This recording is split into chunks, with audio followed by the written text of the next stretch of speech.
Hi செல்லக்குட்டீஸ், good morning. Welcome to Venba love dance. இன்றைக்கி ஆடி வெள்ளிங்க. ஆடி வெள்ளினாலே ரொம்ப ஸ்பெஷலுங்க. அதுவும் அம்மனுக்குனா ரொம்ப ரொம்ப ஸ்பெஷலாக இருக்கும்.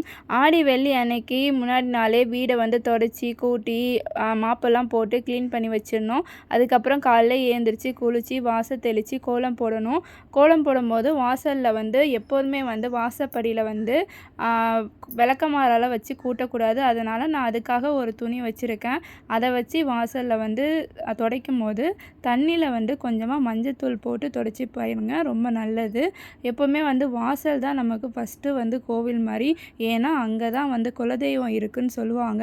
எப்போதுமே எந்த ஒரு விஷயம் ஆரம்பிக்கும் போது சாமி கும்பிடும் போது வாசலில் சாமி கும்பிட்டு விளக்கேற்றி பிறகு தான் நம்ம உள்ளே போய் சாமியை கும்பிடணும். ஏன்னா நம்ம எப்போதுமே குலதெய்வத்தை நம்ம விட்டுறக்கூடாது. குலதெய்வத்தை ஃபஸ்ட்டு நம்ம வணங்கின பிறகு தான் நம்ம உள்ளே போய் சாமி ரூமில் சாமி கும்பிடணுமே.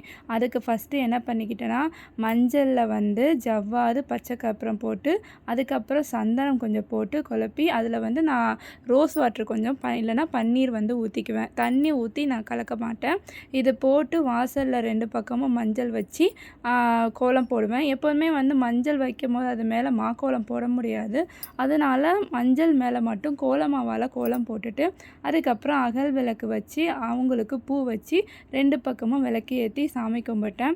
விளக்கேற்றினா மட்டும் போதாது, எப்போதுமே சாமிக்கு சாம்பிராணி காட்டணும். 2 பக்கமே சாம்பிராணி காட்டி மனசார சாமியை கூப்பிட்டு உள்ளே வர சொல்லி கூப்பிடணும். மகாலட்சுமி வருக, வளம் தருக, நலம் தருகன்னு நான் எப்போவுமே மனசுக்குள்ளே சொல்லிட்டு தான் சாமியை வீட்டுக்கு வர சொல்லுவேன். வீட்டுக்குள்ளே சாமி வரும்போது மேலே இருக்கிற சாமி தோரணம் எல்லாத்துக்குமே சாம்பிராணி காட்டின பிறகு அதுக்கப்புறம் தான் வீட்டுக்குள்ளேயே வருவாங்க.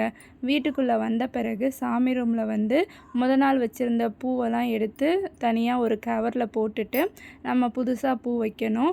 புது பூ வச்சுட்டு சாமிக்கு ஃபஸ்ட்டு காமாட்சி விளக்கை ஏற்றிடணும்.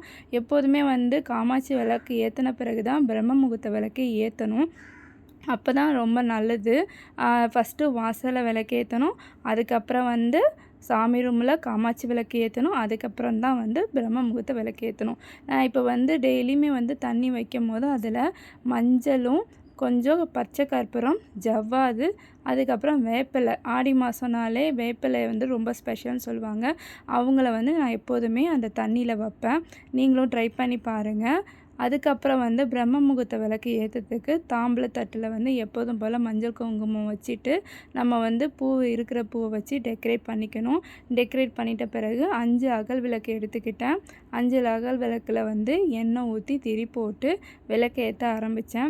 விளக்கு ஏற்றின பிறகு எப்போதுமே நம்ம மனசில் ஒரு வேண்டுதலை வச்சு நம்ம வேண்டிக்கணும். நம்ம ரொம்ப மனசார சந்தோஷமாக இதை வேண்டிக்கணும். மனசில் அந்த டைமில் எந்த ஒரு கஷ்டத்தையும் வெளிப்படுத்தாதீங்க. ரொம்ப நல்லா இருக்கும். சாமி விளக்கேற்றி அதுக்கப்புறம் முருகன் டிவியில் முருகன் சாங் போட்டு விட்டுட்டேன். எப்போதுமே கந்த சஷ்டி கவசம் வீட்டில் எப்போதுமே ஓடிட்டே இருக்கும். பூஜை பண்ணும்போது உள்ளேயும் சாமி கும்பிட்டு பிரம்ம முகூர்த்த விளக்கும் ஏற்றின பிறகு வாசல்லேருந்து நான் சாம்பிராணி போட்டு வீடு ஃபுல்லாக சாம்பிராணி காட்டினேன். ரொம்ப நல்லாயிருக்கும். வாசலில் தோரணம் கட்டும்போது இந்த மாதம் ஆடி மாதம் அப்படிங்கிறனால கொஞ்சம் வேப்பிலை கொத்தையும் பறித்து அதை ஒரு நாட்டில் கட்டி நான் வீட்டோட வாசலில் முன்னாடி நான் கட்டி விட்டேன். ஆடி மாதம் நம்ம வேப்பிலை கட்டும் போது ரொம்ப நல்லதுன்னு சொல்லுவாங்க. அதனால நான் இந்த மாதம் நான் எப்போதுமே செவ்வாய் வெள்ளிக்கிழமை வேப்பிலை கட்டிகிட்டு இருக்கேன். ரொம்ப நல்லதும் கூட. ட்ரை பண்ணி பாருங்கள். அதுக்கப்புறம் உருளியை டெக்கரேட் பண்ணுறதுக்கு ஃபஸ்ட்டு தண்ணி ஊற்றிட்டு நான் ஆல்ரெடி இந்த வீடியோ போட்டிருக்கேன். இந்த வீடியோவில் நான் கண்டினியூ பண்ணி சொல்கிறேன். ஜவ்வாது அதுக்கப்புறம் பச்சை கற்பூரம் எல்லாத்தையும் போட்டுட்டு நம்மக்கிட்ட இருக்க பூ வச்சு டெக்கரேட் பண்ணுறேன். பூ வச்சு டெக்கரேட் பண்ணிவிட்டு நம்மளால் என்ன இருக்கோ அதை டெக்கரேட் பண்ணுங்கள். இந்த பூ இல்லை, அது இல்லை, இதுதான் செய்யணும் அப்படின்னு கிடையாது. உங்களால் எந்த அளவுக்கு டெக்கரேட் பண்ண முடியுமோ அந்த அளவுக்கு டெக்கரேட் பண்ணி வாசலில் வைங்க. ரொம்ப அழகாக இருக்கும் வாசலில் பார்க்கும்போதே யாராவது வீட்டுக்கு வந்தாலே ரொம்ப அழகாக இருக்கும். நம்ம வீட்டில் இருக்க கண் திஷ்டி போயிடும். அதுக்கப்புறம் லெமன் 1 அறுத்து 2 பக்கமும் மஞ்சள் குங்குமம் வச்சு வாசலில் வச்சுக்கோங்க. ரொம்ப அழகாக இருக்கும். இந்த வீடியோ உங்களுக்கு பிடிச்சிருந்தா லைக் பண்ணுங்கள், ஷேர் பண்ணுங்கள், கமெண்ட் பண்ணுங்கள். மறக்காமல் சப்ஸ்கிரைப் பண்ணுங்கள். பாய் பாய் மை டியர் செல்ல குட்டீஸ். நெக்ஸ்ட் வீடியோவில் பார்க்கலாம்.